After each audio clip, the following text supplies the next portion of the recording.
મધ્યમ વર્ગ માટે આવાસ યોજનાઓ।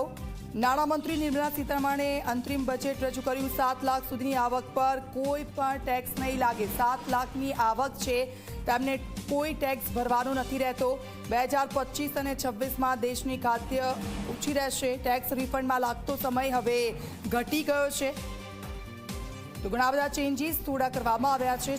7 લાખ સુધીની આવક પર કોઈ ટેક્સ નહીં લેવામાં આવે। બજેટ જે રજૂ થયું છે, અમારી સરકાર સર્વાઇકલ કેન્સર રસીકરણ પર ધ્યાન કેન્દ્રિત કરશે।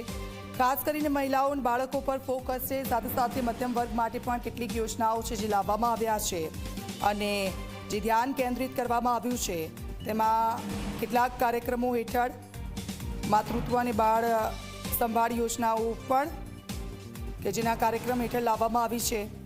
સાથે સાથે સ્ટોક માર્કેટમાં કોઈ તેની અસર જોવા નથી મળી અત્યાર સુધી। આજે બજેટ રજૂ કરવામાં આવ્યું છે। સાથે 3 કરોડ લખપતિ દીદી બનાવવાનો ટાર્ગેટ છે